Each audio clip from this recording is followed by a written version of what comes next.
The flowers in her hand suddenly felt heavy, as if they were mocking her for ever believing things could be normal. That night, her phone buzzed with a text. "Did you love the flowers?" Vivian's skin prickled with unease. Was this some kind of joke? He had walked right past her hours earlier, completely ignoring her, and now he was texting her like nothing had happened. She stared at the message, her heart racing. She wanted to scream. She wanted answers. But most of all, she wanted this to stop.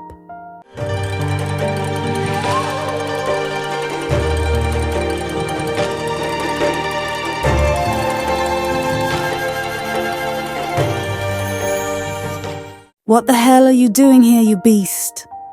Without waiting for an answer, he grabbed Jason by the collar and lifted him up.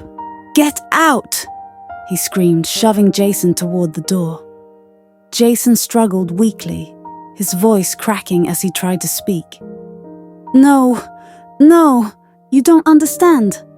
I need to..." Before Jason could say anything more, Michael shoved him out of the apartment, slamming the door shut behind him. He turned to Vivian, breathless, his expression softening with concern. "Are you okay? Did he hurt you?" Vivian stood there, her mind reeling, unable to answer. She couldn't shake the image of Jason broken and bleeding, his desperate plea ringing in her ears.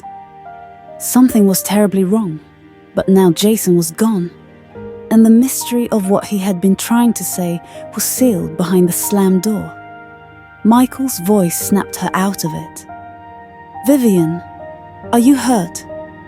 She shook her head, but the questions continued to swirl in her mind. What was Jason trying to tell her? And why did it feel like she was teetering on the edge of something far more dangerous than she could comprehend? Vivian lay in bed, the soft glow of the city filtering through her curtains. But sleep wouldn't come. She rubbed her temples, frustration mixing with confusion. "You're overthinking it," she told herself. Jason was dangerous. Michael had been right to get him out of there. And yet, the memory of Jason's bruised, haunted face refused to fade. A soft knock sounded on her door, pulling her out of her thoughts. Michael's voice came from the other side. "Vivian? You awake?" "Yeah, come in," she called softly, forcing herself to sound calm. Michael entered, concern etched on his face. "I thought I heard you up. You okay?" Vivian hesitated, then nodded. "Just thinking." He came over, sitting beside her on the bed, his presence warm and steady. "About Jason?" She bit her lip, unsure whether to say anything, but the words came tumbling out. "He seemed different, Michael. Like something was wrong with him. Not just angry, but scared. Almost like he was..." "Vivian," Michael interrupted, his tone gentle but firm. "Jason is not your responsibility. He's dangerous. You saw that yourself." He reached for her hand, squeezing it. "I'm here to protect you." She wanted to believe him, wanted to fall into the comfort of his touch and let the unease melt away. "Why were you here so late?" she asked, trying to sound casual. Michael blinked, his grip tightening just slightly on her hand before he smiled. "Jessica called me. She was worried. After everything that's happened, you can't blame her." His smile widened, but it didn't quite reach his eyes. "Good thing she did, right?" Vivian nodded, forcing a smile in return. But her thoughts spun. It made sense, didn't it?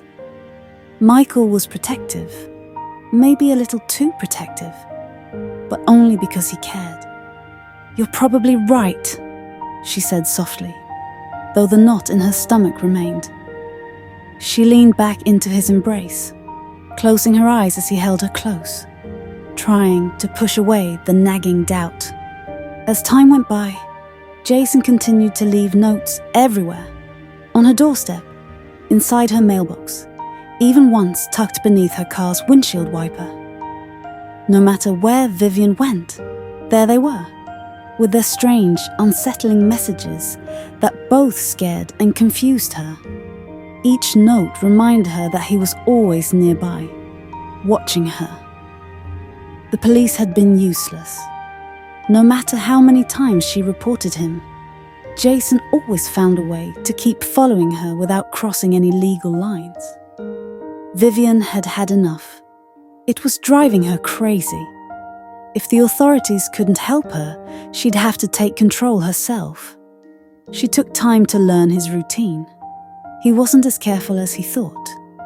He often followed her everywhere she went, so figuring him out was a piece of cake. She decided to go to the city library, where he knew she liked to go. Today, she was ready for him. She set her trap. The library was quiet that afternoon, and Vivian chose her usual spot near the tall windows. The soft glow of the late afternoon light made the place feel peaceful, almost safe. She positioned herself by the back exit, knowing that Jason would show up soon and he'd use the shadows to move close to her. She didn't have to wait long. After about 30 minutes, she spotted him in the window reflection.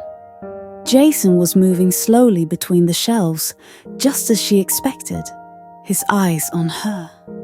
Vivian stood up and walked toward the back of the library, heading for the aisles that were rarely visited. She knew he'd follow her. Once she reached a quiet section deep in the library, she quickly stood by the exit door and wedged a heavy book under to block it. She'd cornered him. He couldn't leave. Jason rounded the corner, looking at her with that same strange smile. She stepped in front of him, blocking his way out. "You've got 10 seconds, Jason. Start talking," she said, raising the can of pepper spray she'd been holding in her pocket. "If you try anything, I'll pepper spray you, and I mean it. I'm not kidding." He smiled, almost as if he found her anger amusing. He raised his hand slightly in surrender. "Vivian," he said softly, "I'm really glad to see you." She frowned, noticing for the first time how different he looked. He wasn't the mess she'd seen before. His face was clean, and his clothes were neat. He seemed calm, healthier. For a moment, it caught her off guard. "Jason, I'm serious," she said, shaking her head. "You've been stalking me. Why? Explain everything you were trying to tell me the other night at my place. I want answers." He stepped closer, but she didn't move. "I know," he said, his voice softer now. "I'm sorry. I never meant to scare you." She began to count down. 10, 9, 8. Jason chuckled, but there was a seriousness in his eyes. "Viv, you've always been stubborn. It's one of the things I love about you." 7, she said firmly, gripping the spray tighter. "I'm not playing around." 6, 5. Jason's face softened. "I know I've made mistakes, but you need to understand. Not here. Not now. We're not safe here." Her eyebrows furrowed. "What are you talking about?" He stepped closer, his voice dropping to a whisper. "They're listening, Vivian. They're everywhere. I'll explain everything, but not here. But first, let me take you to lunch. You don't have to worry about me hurting you because it's a public place." Her heart was pounding, torn between wanting to leave and curiosity about what he meant. Against her better judgment, she agreed. "Fine," she muttered, lowering the pepper spray slightly. "But if you try anything, I won't," he said quickly.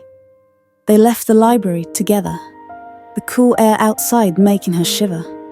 As they walked toward Jason's car, she noticed he was limping. "What happened to your leg?" she asked. "I'll explain everything," he promised. "After lunch?" Just as they reached his car, another figure came into view, striding quickly toward them. It was Michael. "What's going on?" Michael asked. He looked from Jason to Vivian, his expression darkening. Why are you with him? Vivian stepped forward, confused. Michael, what are you doing here? Michael ignored her question, his focus on Jason. You shouldn't be anywhere near him. This is dangerous. I'm trying to figure out what's going on, Vivian said, pulling Michael aside. Jason said... Michael shook his head, frustrated. He's messing with your head, Vivian. You can't trust anything he says. I don't know what to believe, she admitted, her voice shaky. But something feels off. Michael's grip tightened on her arm. You're risking everything. You need to stay away from him. She turned back to where Jason had been standing, ready to argue, but he was gone. Jason had disappeared. Vivian scanned the street, desperately searching for any sign of Jason. Frustration bubbled inside her. She had been so close to getting answers from Jason several times, only for Michael's overbearing protectiveness to ruin it. The weight of it all was crushing her. She wasn't just tired of Jason's stalking. She needed a break from everything. The constant fear, the chaos, even her own thoughts. That evening, she let Michael drive her home. The silence between them thick with unspoken tension. He made a few attempts at small talk, but her mind was elsewhere, spinning through a whirlwind of thoughts she couldn't silence. She wasn't in the mood for conversation. There was too much to process. 2 days later, Vivian nearly tripped over a package as she unlocked her apartment door. Startled, she bent down and carefully unwrapped it. Inside lay a stunning red dress, its fabric smooth and delicate beneath her fingers. A note was tucked between the folds. Let's get out tonight, just us. A car will pick you up in an hour. M. She smiled as she read the note. Michael, she thought. It was just the kind of distraction she needed from everything going on around her lately. In the gorgeous red dress, Vivian stood at the entrance of the restaurant, where the car had dropped her off, looking around for Michael, but the place was almost empty. Confused, she was about to give him a call when a waiter approached her, holding a covered plate. Ma'am, this is for you, he said, handing her the plate.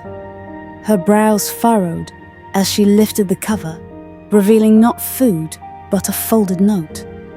Her curiosity piqued as she opened it. The note read, If you want to find me, you'll need to think. Start at the lobby, near the grand chandelier. Your next clue awaits.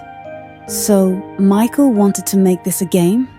She smiled, trying to shake off the tension that had been building up in her mind. Following the note's instructions, she made her way to the hotel lobby, standing beneath the grand chandelier. She looked around, feeling a bit silly, but then noticed a small envelope tucked behind a vase. Inside was another note. To get closer, you'll need to elevate your view. The rooftop holds your next clue. A rooftop scavenger hunt, huh? She sighed but played along, heading for the elevator. At the top, a cool breeze hit her face as she stepped out onto the rooftop terrace, the city lights glittering in the distance. She searched around and found another clue, taped under a table. Almost there. Go where the water falls but does not move. Your prize awaits. The fountain, of course. A surge of excitement welled up inside her. This was thrilling, she thought, as she made her way toward the fountain, her heels clicking against the marble floor. Vivian approached, watching the gentle stream of water cascade down the polished stone into the pool below. She paused, glancing around for the next clue, but there was none. After a few minutes, she began to feel exposed. Where was Michael? Shaking her head, she prepared to leave and call him to find out what was going on. A voice spoke from behind her, stopping her in her tracks. Hi, Viv. Thanks for coming. Jason? she whispered. What? How? Jason's voice was low but urgent as he stood in front of Vivian by the fountain, water cascading around them, drenching them both. His eyes looking around, scanning the area to make sure no one was around. The water had soaked his clothes, but that seemed to be the least of his worries. He moved closer to her, his voice shaking slightly, barely audible over the rushing water. I didn't want it to come to this, Viv. I really didn't. But I don't have time. He winced, gripping the side of his head like he was in pain.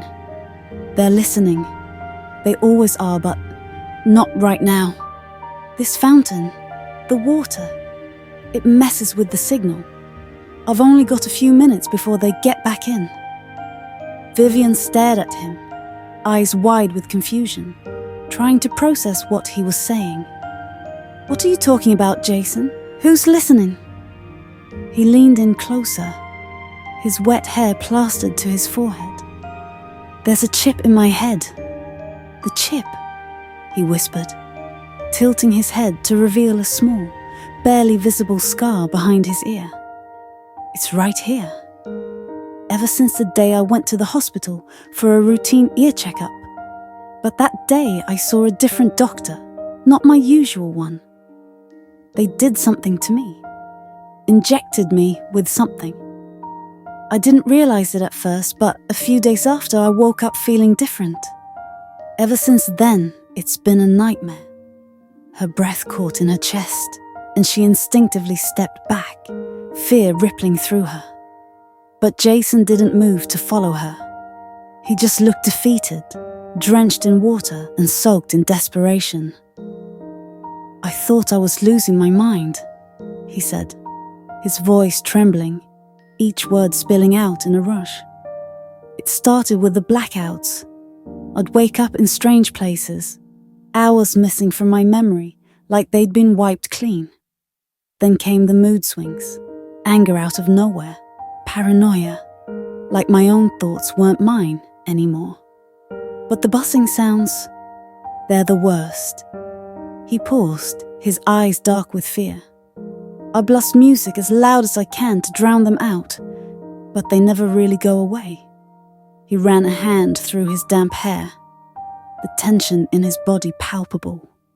And then there's the bruises. I wake up with them. Cuts, scrapes, injuries I don't remember getting. It's like my body's been living a life I don't know about, doing things I can't control. But that's not even the worst part. I'm a puppet, Viv. They pull the strings, and I can't stop them. They make me do things, horrible things. And by the time I realize what's happening, it's too late. I can't undo it. I wake up with blood on my clothes sometimes. Vivian, it's so messed up.